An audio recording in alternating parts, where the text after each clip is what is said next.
There is a specific kind of magic that happens when an African woman decides to excel in spaces which was originally not designed for her to excel. In a country where sports has been dominated by football, football is getting all of the capital, all the investment. My guest today happens to be someone who is well versed in aerial sports in the Ghanaian context. So she decided to pick up a stick, walk onto a turf, and then redefine what elite athleticism looks like in Ghana.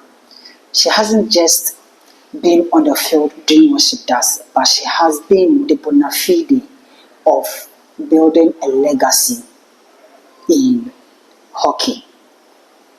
Today, we have to dive into the mind of a champion and then get to know what it looks like to be in the mind of an elite female athlete. Welcome to Because I Belong. And my guest is Matilda. Today, we are going to have an interesting conversation.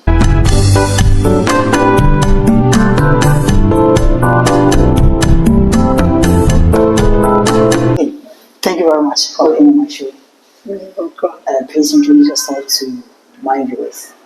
I am Matilda, a final year student of the University of Ghana, Legon. So let's dive into it. You see, in Ghana, culturally, we think women should go a certain life. Women should be calm, should be meek, should also follow a certain trajectory of success. Even if it is in sports, it is not in hockey. So where did you find the audacity to think that I will go into the rare sports of hockey? Thank you very much. Growing up in Ghana, I watched every part everyone wanted to be, get good grades, land on a corporate job, get married and raise a family. So I said to myself, I could be better and do more. So I chose the path in playing hockey. And moreover, playing hockey, most people were saying for me to do sports as a girl child is very rough. Mm-hmm. But for boys, they get the stick and the pad to toughen up. Okay. But I felt that just sitting in the classroom, memorizing on what to do next is something else. So I had to step onto the field. That's why I felt more alive. Okay. So growing up, playing hockey was something I didn't say to myself that I want to take it to the professional way. Because doing sports in hockey in Ghana is a whole lot. Getting the support, the encouragement, and other things is something else.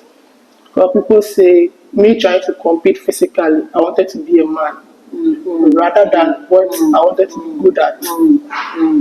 So it hasn't been easy though. But I think with discipline and consistency, that has brought me to this. But Of all the sports, there is the handball, there's the volleyball, there's football, swimming. Why did you choose hockey? Hockey is very aggressive. Like I watch you people train, and I'm like, yo, you are bending always. Like it's very aggressive. Why did you choose hockey? I didn't choose hockey over the other sports because I used to run the 200 meters, 100, throw shots to discus, I play handball, play football. Wait, so like you are all round Round athlete. athlete. That's crazy. But I developed the interest in sports way back in SHS, Which school? Ebenezer Senior High. Oh, okay. That's man. That's one, yeah. Way back in SHS 2. I was running a race training for interhouse, and one coach, Coach Ebenezer Daku, told me that playing football without better training and coaching, you wouldn't get to the professional space. So he said I should not quit football specifically, but I can blend it too. Okay. So they needed a goalkeeper for that regional tournament. And being in Accra for my whole life, I have to explore, to travel to Bolga. That was my first trip. Okay. So I told her I'll give it a try. So due to training, he introduced me to an academic team, that's real ambassador, but it's no more in existence due to one or two reasons. So we got there, he introduced me to the coach, Edmond Zanko. He said, I can't be a player because of my height. Although we have people who play hockey who have a height, but he said they needed a goalkeeper. So I should be a goalkeeper. Okay. So with training and other stuff, they held an competition for senior high schools. So the first time, that was in 2018, we placed fourth. But I told myself I'll come back stronger. So I didn't go back to sleep. Every Sunday after church, I'll be on the field training with the kids. Then looking at my age, training with kids around 10, 11 years looks something weird. Because you could be there, they can do certain things that you can do, but you need to learn from them.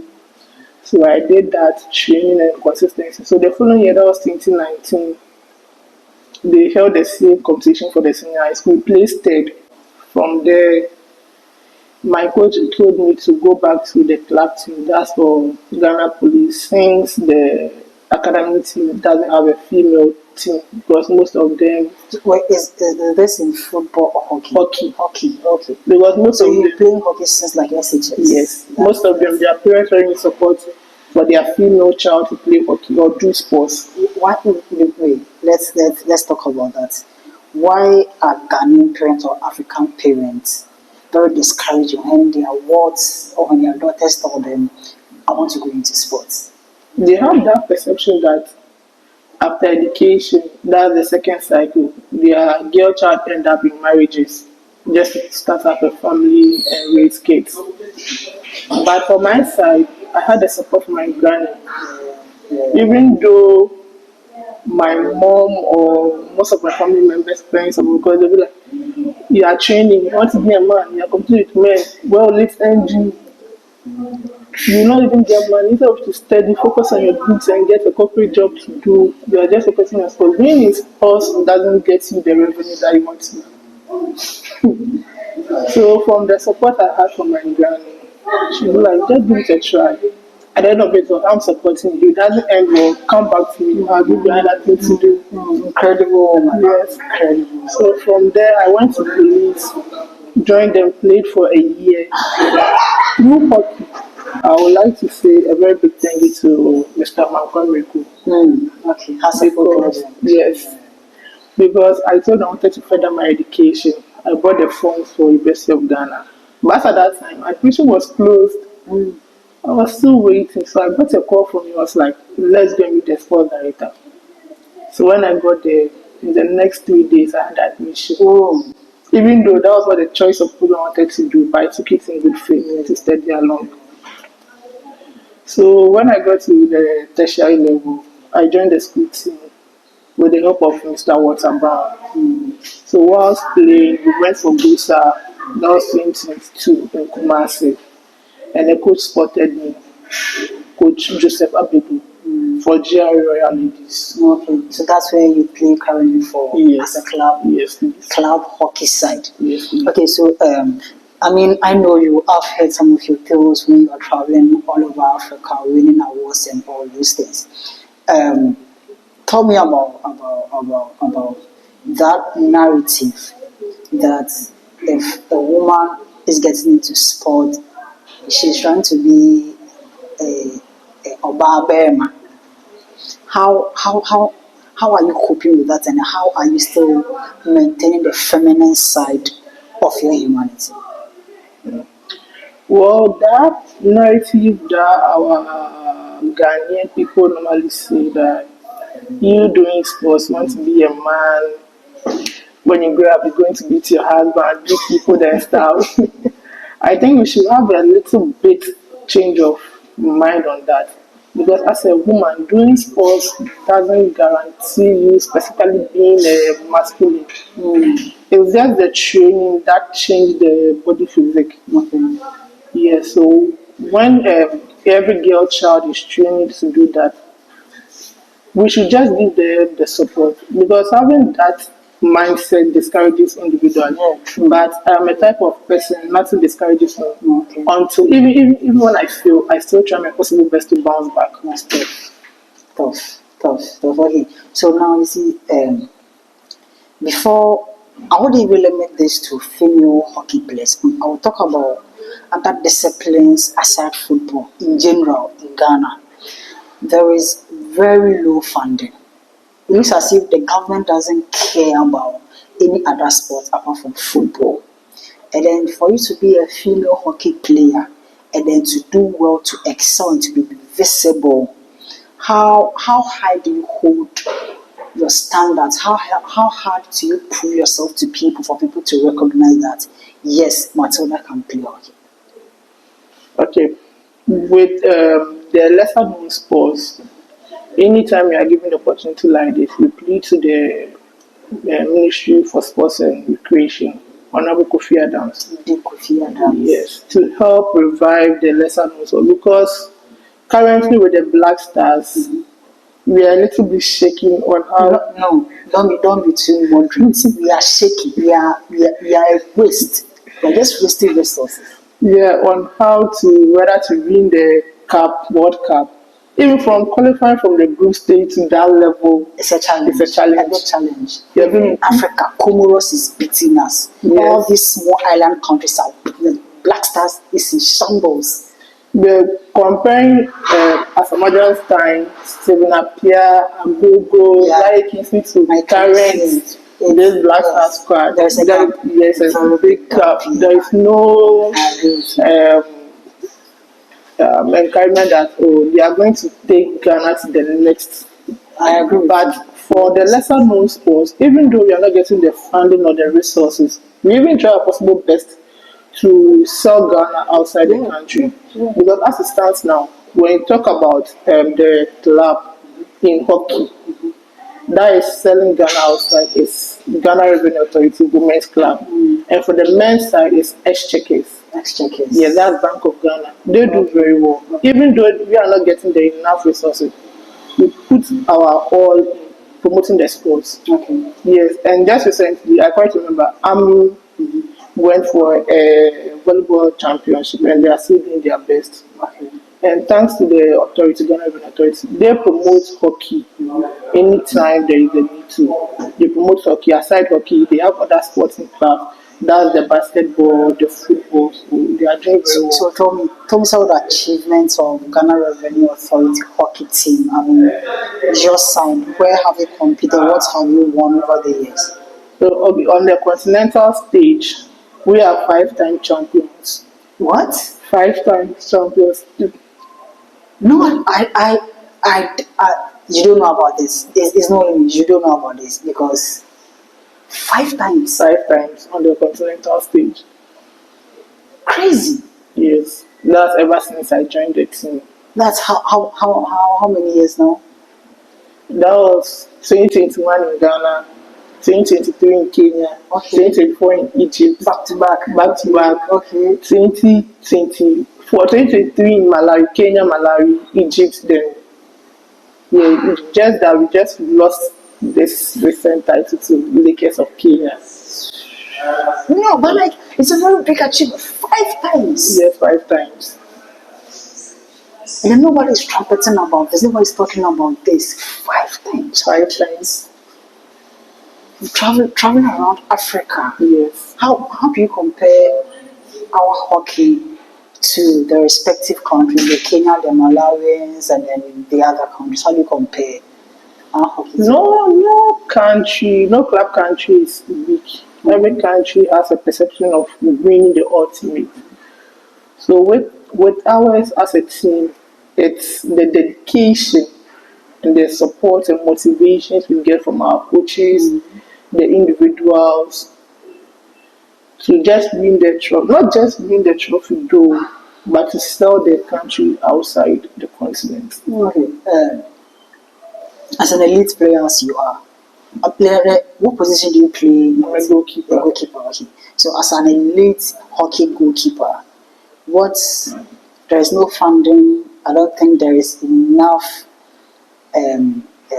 money motivation. Let me ask you: you wake up early in the morning, you go and train. Like I said earlier before, your sport is very physical and very aggressive because one mistake, somebody is swinging a stick in your face. One mistake, somebody is hurting you.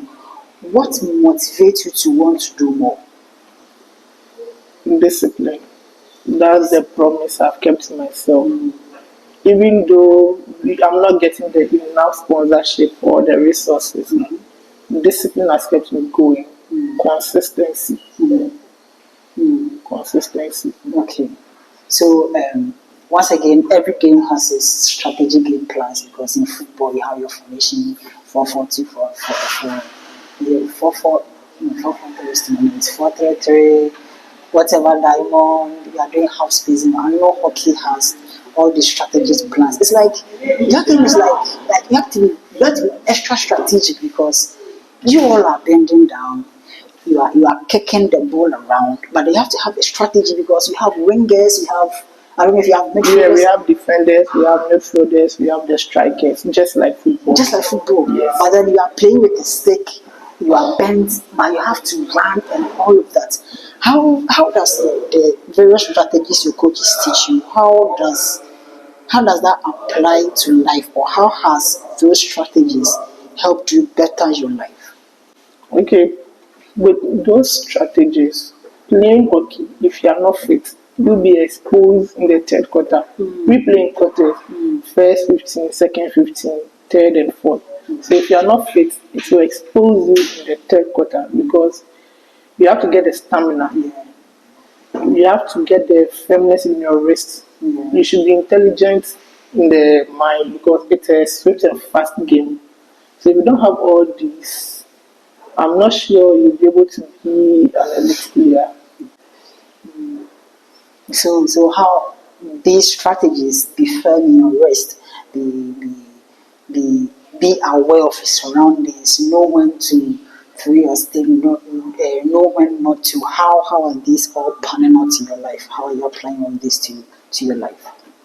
Okay, it has made me calm, so far less aggressive because on the field of play, you don't just think about yourself, you just think about the other opponent. Yes. Okay. So let's assume Okay. instead of you to hit a ball and you hit it anyhow, when the player gets injured, it's either you've wasted the person's life for some number of years because hockey injury can take up to 2 or 3 years to get healed. Let's assume just after a swing, the stick hits your mouth. Without the mouth guard, your teeth can go off. It's crazy. Yes, so it has made us very smart too, and it even helps with quick decision making. Yes.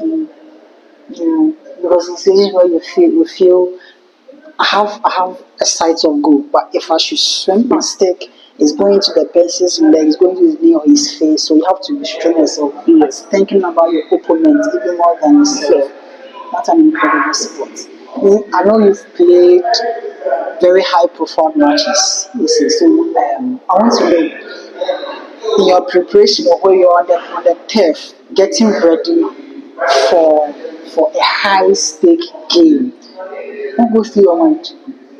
A lot goes through my mind. Like what? Me being in the post, in a situation we playing against that's the toughest in the ladies team. Me being in the post, I'll be like, what if they score me? What are my fans going to say? What are the coaches going to say? How will my players feel? Because running up and down for a whole 16 minutes isn't a joke. Yeah. So sometimes a lot goes through my mind, but I just keep calm, focused, take necessary decisions that will help me and my team to win. How I know I play a lot of football, so I know during like, some very important games, sometimes I feel very nervous. So what I usually do is sometimes I just inhale and then exhale very loudly. Sometimes I scream just to release the tension off. What do you do in situations like this? In situations like this, I just look up to my maker. That's good. I always tell him that I've trained. This is the hour. He just directs me. And at the end of the day, when he is hours, I just give him back the thanks. Yeah. That's crazy. That's crazy. Um, what's your daily routine like as an athlete, as a hockey player? What's your daily routine like? I know you spoke about discipline, but what is your daily routine like? What do you do before training, after training, without training? What do you eat? And then how disciplined are you? Okay. Waking up at 4 a.m. is it easy to wake every day because training starts at 6 a.m.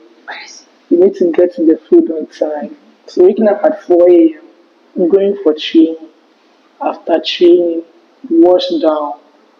If I don't have a class, go back to my side hustle. After side hustle, get a well balanced meal. So later by 7:30, I get some novel sleep, 8 p.m. back to sleep because rest is very necessary for an elite player to recover for the next day activity.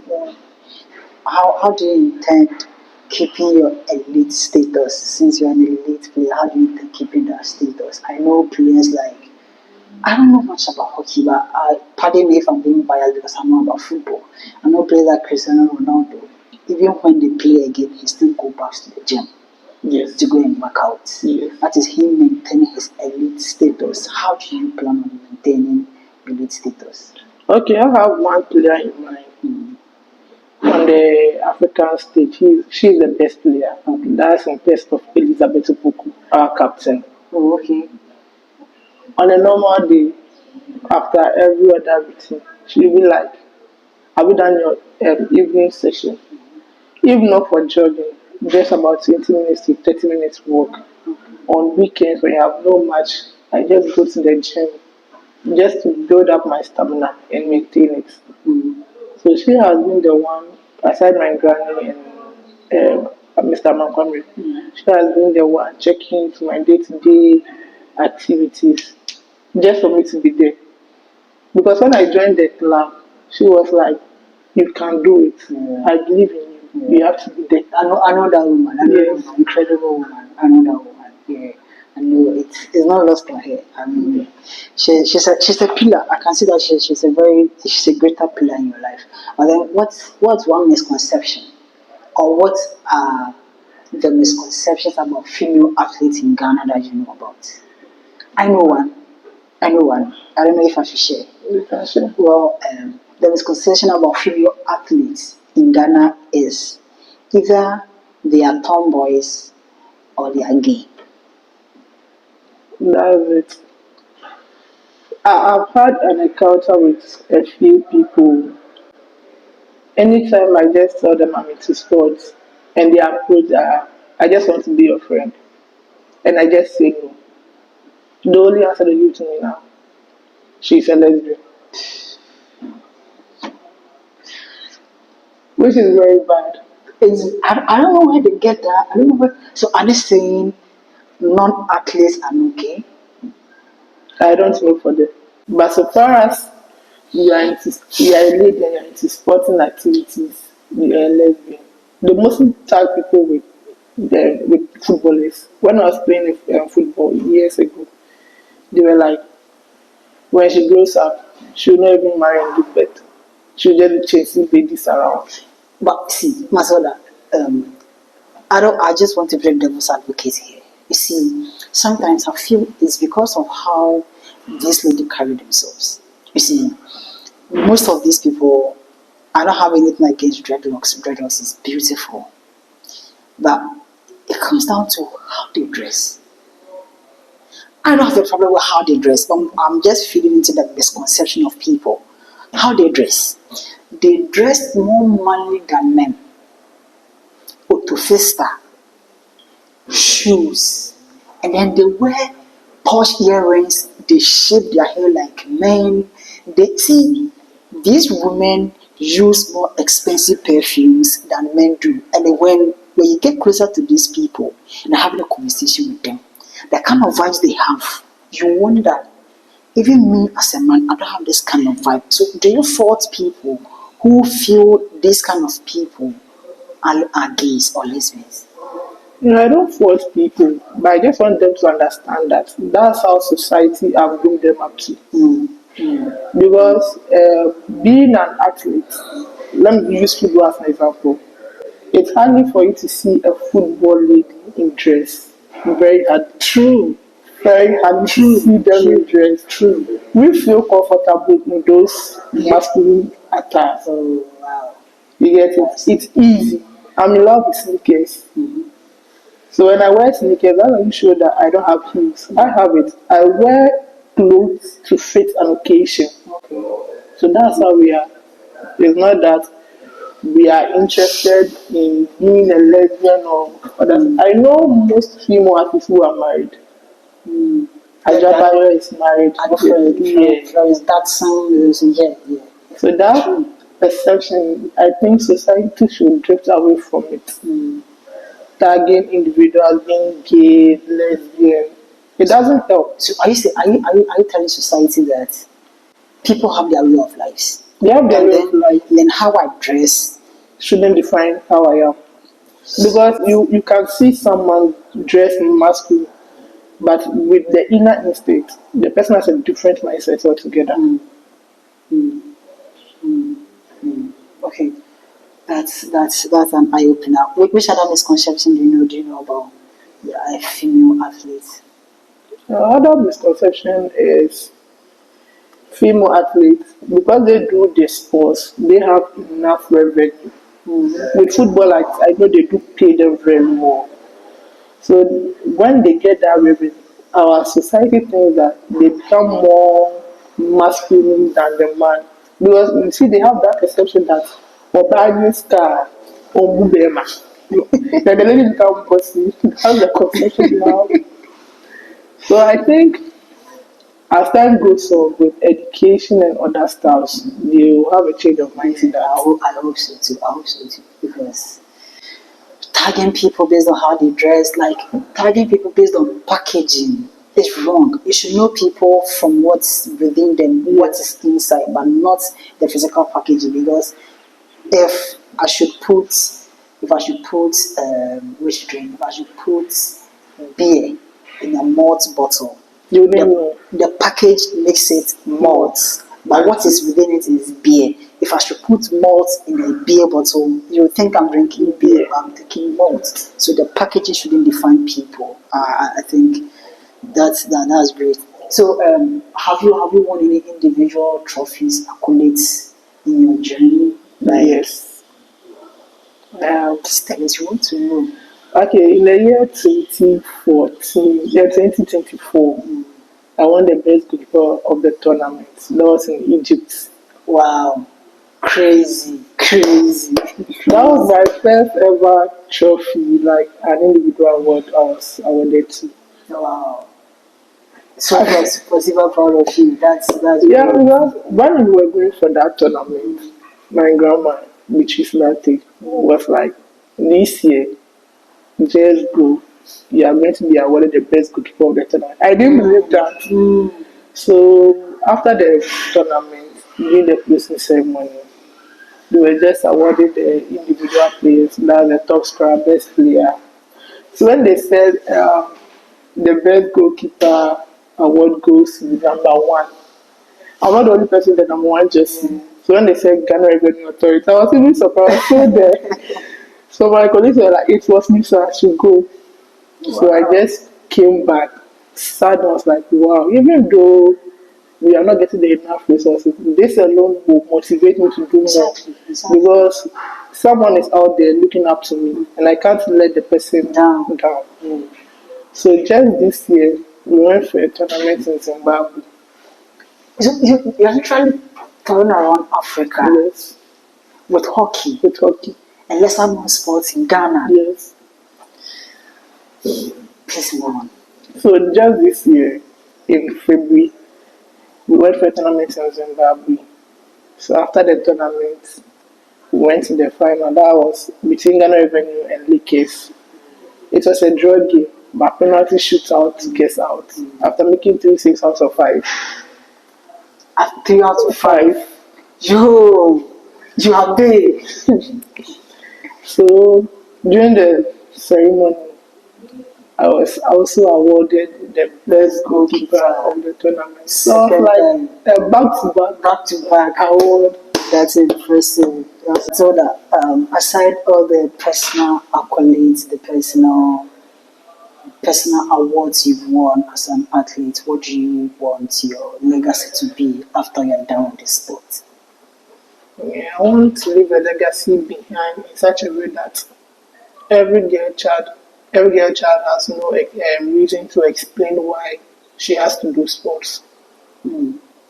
But they actually have a reason why they want to do sports because your parents would want a tangible reason why you want to do sports. So what do you think should be the reason why children watching you or any female who wants to get into sports have to have that reason before getting into sports? Okay, since every parent do ask of the reasons why you have to do sports. One, doing sports helps the body to grow physically and mentally. Because there is a proverb that says those who do sports are very intelligent. Yes, so I just want to leave that legacy behind in such a way that when every girl child sees me, he or she will be like, it's because of you. That's why I did You want sports. to be the inspiration. Yes. Okay. So we don't have. I've never heard of any Ghanaian hockey team signing a hockey player for a million Ghana cedis for billions of Ghana cedis. I don't know if there is any of such a situation you can tell me, but I haven't heard of anything like that. So what is the payoff for a true champion like you, since you haven't inherited any multi-million Ghana or multi-million dollar contract? What is the payoff for a champion like you? Okay. Hockey do not really pay just like football. But because of hockey, I've been able to travel around, study, meet people, and because of the name I've achieved, it has opened greater doors for me aside hockey. Mm. Yeah. Wow, wow. She has a very big name. Because among your team, who do you think is the best player? Elizabeth Not Ofoku. wait, not in your team. Among all the people you've played with, against, and then for, who do you think is the best player? Elizabeth Ofoku. What makes her the best? Because right from when I started playing hockey, I've read her biography. She has been to so many tournaments on both the Continental and international stage, and she has won the best player for most of the tournaments. Wow. Then she is 4 times or 5 times award winner for SWAG. That's Sports Writers Association of Ghana. Yeah. And So yet, compared to the national cups she has played, she is leading currently in Ghana. Then with the goals she has, she's still topping. and we don't even know about her. Ghana, please do better. So there's a child watching you, and a female child watching you right now who wants to get into sports. Okay. But her parents keep telling her sports is a waste of time, sports is not for women, sports is not for a child. Focus on your education, become a minister, become a lawyer, become this. What do you want to tell her parents first? I just want to tell a parent that sports isn't just a waste of time. It just needs a gradual process to be there. So when your female child wants to do sports, just give her the necessary equipment, the motivation and the support. At the end of the day, it will really pay. What do you tell the child? If you want to do sports and your parents do not permit you, first don't ask for permission. Do it. What? When parents say no, that doesn't mean they don't love you. They just want to know whether you can do it. And when you are there, they'll be like, wow, if I had stopped her, she wouldn't have gotten to that level. Because when I was growing up doing sports, my mom, my great grandma, my family members weren't in support of it. It was just my grandma and other few people. But now that I have gotten to that stage, you're like, wow, did you know this how God works? Because God works in mysterious ways. Probably it's not education or handy job that can make one person successful. So I just tell the girl child to just not ask for permission. Just take your time, maneuver certain things. When you get to that stage, The support will will come. come. Interesting. Very interesting. We've spoken at length about how you people are not getting funding. There is no investment in the sports. Let's use this platform to appeal to the sports, the Ministry of Sports and the Recreation, and then everybody who has a stake in the Ghanaian sport. What message do you have for anybody who is disinterested in Ghanaian sports? And for that matter, the lesser known sports like your discipline, hockey. Okay, for the lesser known sports, I'll plead with the government. Even though the government has a lot of responsibilities on its shoulders, individuals, stakeholders who are really into sporting activity or interested in sport can help us build up facilities for our grassroots. Then probably the support. Most of the times, let me say the hockey equipment is very expensive. Yes, I got my goalkeeper stuff, but not all that. It's not all that complete. I think for the chest right now, that was close to 18,000. What? Yes. Wait, the pads and then The helmet. the It's on the helmet. full set. It's close to 18, 20,000 Ghana cedis. I was saying 2,000, 20,000. 20,000 Ghana cedis. A hockey stick, if you want a quality stick, hockey stick, it's close to 4,000, 5,000, sometimes 7,000, based on the quality you want. You don't say a hockey stick. A hockey stick, it's in grades and brands. So if you want ritual, immersion, grace, it's just like pricing of phones, iPhones. It's very expensive. Your goalkeeping suit is what 18,000 18,000. to 20,000, depending on the quality that you want. You people need a lot of investment. Yes, Like they should pay attention to you people instead of giving these people $100,000 per match. And then it's still they really produce expensive. nothing. It's really Wow. expensive. I am shocked. It's really expensive. So you need the government to come and then help you buy some of these equipment. And then you also spoke about the whole Ghana we having just one page. Yeah, national page. National page. Yes. So if even though they can't get the standardized page just as FIH has approved, they should just get a mini page for various schools. Just like University of Ghana, they are now preparing one. So it will help in training facilities and stuff. Because most people move from Temanugua, Labadi, Castle, Doko, Wija to just come and train at the hockey pitch. The cost of transportation alone and the stress is a whole lot. So if you can get many pitches around to help with the training activities, it will help. Really help us. Yeah, that's fine. Yeah, so viewers, we've come to the end of our conversation. This was a conversation with Matilda Addison, a hockey champion. Somebody we don't know because we don't even know about the hockey game itself. If I should ask you about the rules of soccer right now, you found one thing because you haven't paid attention to hockey. But she's a champion and then she knows something. She's a maverick goalkeeper in hockey. Now, Mavericks don't just step on the turf to do what they have to do, but they control, they set the pace, and they set the tone for the games. Please keep watching, like, share, comment, and then let others follow our great channel. We promise you exciting content going on soon. Until next time, bye bye.